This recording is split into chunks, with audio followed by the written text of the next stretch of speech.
You see them, like, leaping out of helicopters to take down armed suspects, or methodically sniffing out contraband at international borders, or even just patiently guiding the visually impaired through, chaotic city streets. Right, and they're also just absolute goofballs playing fetch in your neighbor's backyard. Yeah, exactly. But here is something that completely shifts how you might look at the German Shepherd. I mean, a little over a century ago, the blueprint for this animal didn't even exist. It's pretty wild to think about. They are not the product of some slow natural evolution over thousands of years. Right. They're entirely manufactured, engineered from the ground up by one intensely obsessive cavalry officer to be basically a piece of living, breathing technology. Absolutely. And our mission for today's deep dive is to completely dismantle that super serious working dog stereotype. Yeah, we are breaking down the psychological mechanisms, the physical architecture, and the surprisingly complex temperament of this iconic breed. Yeah. We really want to figure out what kind of human environment they actually require. So, okay, let's unpack this. Let's do it. To truly understand the dog pacing your neighbor's backyard right now, we basically have to travel back to Germany in the late 1800s. Right, and the landscape of dog breeding in Germany at that time was incredibly disjointed. I mean, you had different regions producing completely different types of herding dogs. Like, just total chaos. Pretty much. Some were massive and powerful, but, too slow to manage a quick flock. Others were fast and intelligent, but they completely lacked the stamina to work a 12-hour day in the freezing mud. Oh, wow. So there was just no standardization at all. Exactly. None. And then a German cavalry officer named Max von Stephanitz looked at this scattered genetic pool and envisioned the ultimate unified herding dog. Wait, a cavalry officer, not like a traditional farmer. Right. He didn't just want a dog that could chase sheep. He wanted a perfect consolidation of intelligence, physical strength, keen olfactory senses, and absolute unwavering trainability. He sounds less like a traditional dog breeder and more like a hardcore Silicon Valley engineer. That is actually a great way to put it. I mean, he was prioritizing the software and processing power over the casing. Whether the dog was black, tan, or had slightly different ear shapes was totally irrelevant to him in those early days. Right, exactly. So long as the internal hardware could process complex commands and execute tasks flawlessly, his obsession was really function over form.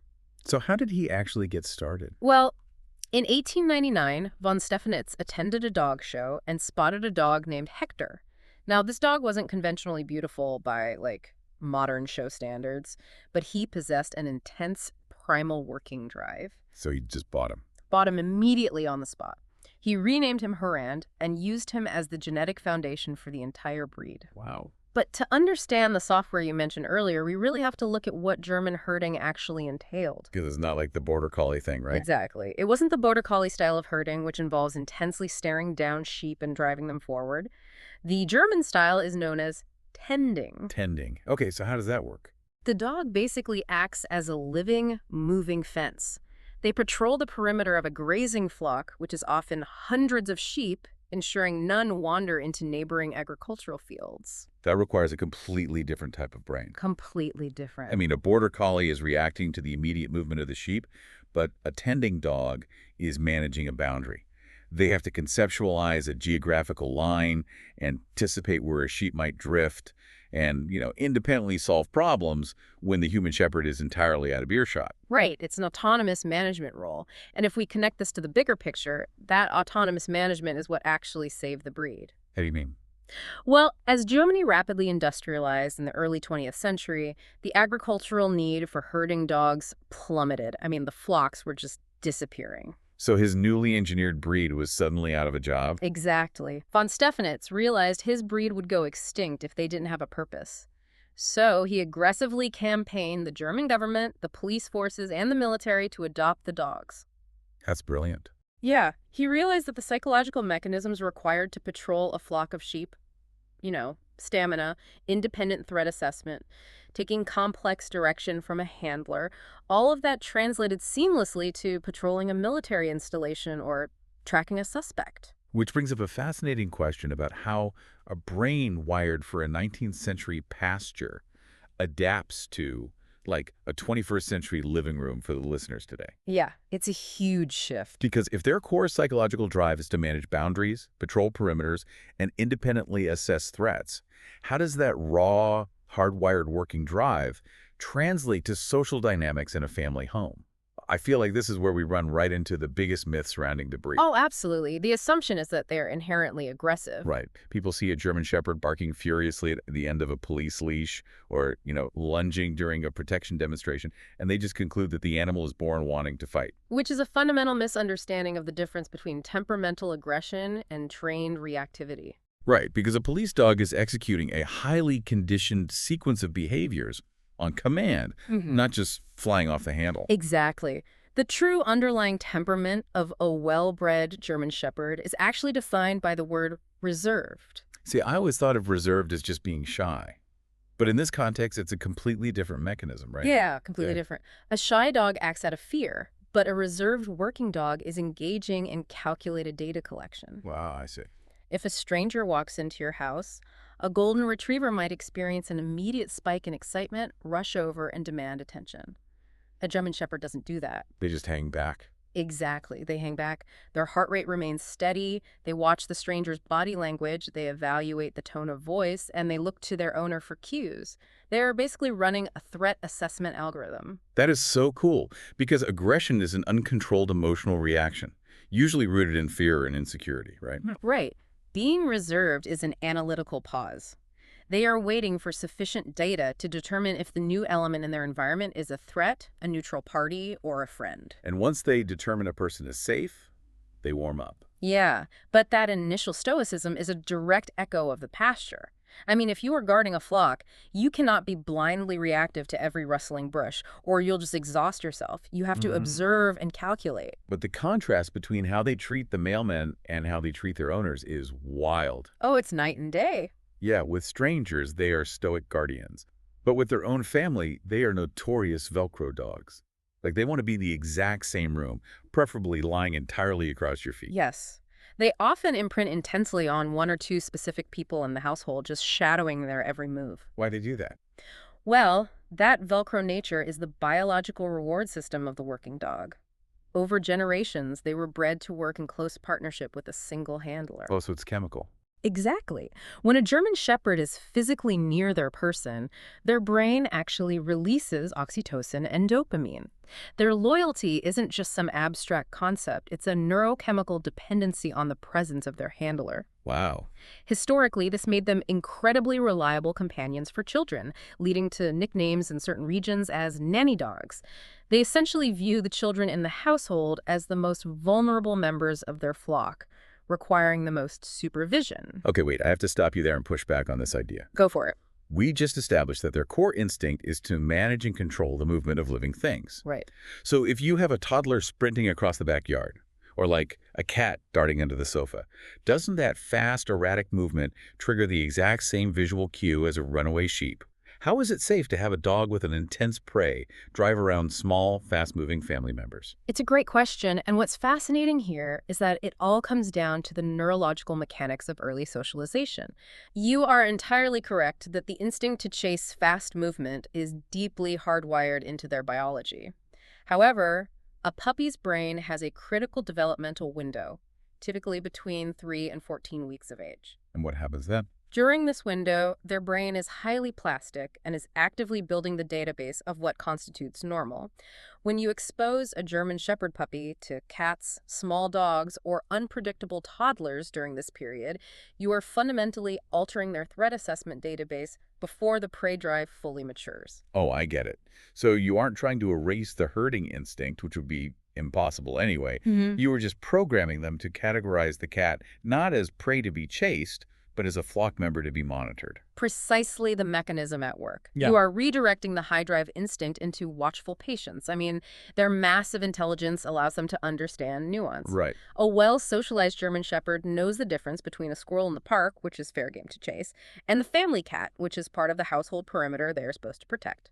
Though obviously basic safety dictates that you always supervise large, energetic dogs with small children. Oh, always, without question. But thoughtful introductions prevent the raw chase instinct from just overriding their brain. You know, that ability to pause, assess a situation, categorize a moving target, and actively suppress a primal instinct that requires an immense amount of raw cognitive processing power, It really does. which kind of shifts us to the daily reality of living with that level of intelligence. When you look at canine cognition tests or obedience trial rankings, this breed is consistently sitting at the very top. I mean, they are essentially canine Einsteins. They absolutely are. But housing an Einstein comes with a steep psychological toll if that brain isn't utilized, right? Yeah, intelligence in a working dog does not mean they just sit quietly and ponder the universe. It means they have a profound biological need for problem solving. Like they need a job. Exactly. They are eager to learn commands, but once they know them, they require increasing complexity. If you do not provide them with a problem to solve, their brain will invent one. And I'm guessing their inventions aren't great for the living room. Not at all. Aboard German Shepherd solutions usually involve disassembling your couch cushions to see how the springs work, or starting an impromptu excavation project in the backyard that looks like a meteor impact crater. See, the mistake people make is thinking that a tired dog is a fulfilled dog. Yes. But giving a German Shepherd a casual 20-minute walk around the neighborhood and expecting them to settle down is it's like handing a PhD mathematics student a preschool coloring book. That's a perfect analogy. You haven't even turned their brain on. Physical exhaustion alone just doesn't work. It actually backfires. If you put a German Shepherd on a treadmill for an hour a day without any mental engagement, you aren't calming the dog down. You're basically just building a superior cardiovascular system for an incredibly anxious animal. Oh, wow. So they just become a fitter, more stressed dog. Exactly. They will step off the treadmill physically fit, but their brain will still be buzzing with undirected energy. Without adequate outlets like scent work, advanced obedience training, or agility courses, that cognitive buzzing manifests directly as restlessness, chronic anxiety, or destructive behaviors. You have to exhaust the brain to quiet the dog. Okay, so we have this highly demanding, hyper-intelligent cognitive software. Let's look at the physical vessel housing all of that processing power, because the hardware is just as intense. Oh, for sure. We are talking about a large, substantial animal. Adult males typically stand 24 to 26 inches at the shoulder and can weigh anywhere from 50 to 90 pounds. And their biomechanics are highly specialized. They have a very distinctive silhouette, characterized by a slightly sloped top line along their back and deep angulation in their hind legs. Which wasn't just for looks, right? No, not an aesthetic choice at all. Uh, It was an engineering decision for a specific gait called the flying trot. Flying trot. Yeah. This structure allows the dog to cover maximum ground with minimum physical effort. They can maintain that smooth, ground-covering trot for hours while patrolling a flock, conserving energy while remaining in constant motion. It's incredible how every physical trait traces back to the pasture, Yes. which includes the most notorious aspect of German Shepherd ownership. The coat. The coat. They have a double coat. The mechanics of this mean they have a dense, woolly undercoat right against the skin that provides absolute insulation against freezing temperatures, paired with a harsher, straighter outer coat that physically repels rain and snow. But the trade-off for that all-weather protection is intense shedding. Like everywhere. Everywhere. And they don't just shed a little bit all year round. In response to changes in daylight and temperature, typically in the spring and fall, they experience a physiological process known as blowing their coat. Which sounds terrifying for my vacuum cleaner. It is. They will drop the vast majority of their dense undercoat in the span of 2 to 3 months. It requires daily, rigorous brushing with specialized undercoat rakes just to prevent the fur from matting and, to keep your home from being completely buried. I've heard owners say you could knit a second dog from the fur they brush out during a coat blow. You really could. And it's not just the classic black and tan coloring we see in the movies either. The genetics of their coat allow for solid black, sable, and various combinations of silver and cream. True, but regardless of the color, that heavy double coat remains the same. Right. And managing a large, heavily shedding, highly active dog requires a long-term strategy. I mean, their average lifespan is 9 to 13 years. Yeah, and over that decade, large breeds like this are susceptible to certain biomechanical issues, such as hip dysplasia or joint degradation, simply due to their size and activity level. So staying on top of things is huge. Preventive veterinary care isn't optional. It has to be a foundational part of the owner's routine. Managing that kind of health timeline over 13 years requires a serious level of organization. Between tracking vaccination schedules, organizing joint supplement routines, and logging seasonal allergy or coat issues. It's just a lot of data. It is. I actually noticed in some of the source materials that highly structured owners often use digital tools like the VitalPet app to keep everything straight. It basically acts as a centralized hub for veterinary records and daily care logs. Right, which is super helpful. Yeah, and while obviously no app replaces actual medical care from a licensed vet, we have to be clear about that utilizing those kinds of organizational tools speaks exactly to the type of hyper-organized, structured lifestyle this breed demands from a human. That is the crux of the ownership reality. The human at the other end of the leash must be as structured as the dog. A German Shepherd's popularity absolutely does not equate to universal suitability. Well, so what does this all mean? Like, if we look at everything we've uncovered, from the aggressive shedding and the potential for destructive boredom to the absolute necessity for cognitive problem solving and social boundary management, what is the final verdict here? This raises an important question for anyone listening. Right. Is the average listener tuning into this deep dive actually equipped to bring this kind of engineered working machine into their home? It requires a profound level of self-reflection. I mean, if your idea of dog ownership is a passive companion, a pet that simply exists in the background of your life, occasionally requiring a walk or a toss of a ball in the backyard, this breed will overwhelm you. They will run your life. Completely. They are not designed to be passive. But if you are looking for an animal that will actively participate in your life, a dog that demands your engagement and will return that investment with unparalleled loyalty and capability, they are unmatched. What about first-time owners? First-time owners can succeed, but only if they entirely discard the set-it-and-forget-it mentality and truly embrace the work. It really is a fascinating journey when you piece it all together. I mean, we started with Max von Stephanitz in the late 1800s, obsessively drafting the blueprint for a relentless problem-solving herding machine. Right. And we tracked how the internal mechanics of that original design, the independent threat assessment, the Velcro-like loyalty to a handler, the physical endurance of the flying trot, all evolved directly into the highly observant family protector we see today. They're just hyper-intelligent athletes that demand a structured, active human partner. It is a remarkable legacy of deliberate genetic engineering, but looking at their history leaves a lingering question. Oh, what's that? Well, the German Shepherd is a master class in adaptability. They seamlessly transition from tending sheep in 19th century agricultural fields to sniffing out explosives and performing complex search and rescue operations in modern disaster zones. They adapted perfectly to the 20th century. Right. But as our own society becomes increasingly automated, as we rely more on drones for surveillance, AI for security, and technology for tasks that once required a working dog, and as human lifestyles become ever more sedentary, let me rephrase that. As we become more sedentary, what will the job of this animal look like 100 years from now? Wow. Are we eventually going to run out of purpose for an animal whose very DNA demands a job to do? That is a haunting and brilliant thought to leave on. If humanity stops doing physical terrestrial work, what happens to the ultimate working dog? Well, thank you for joining us on this deep dive. I hope this conversation dismantled the stereotypes and gave you a totally new lens through which to view the dog next door. Keep questioning the complex hidden histories behind the things you see every single day.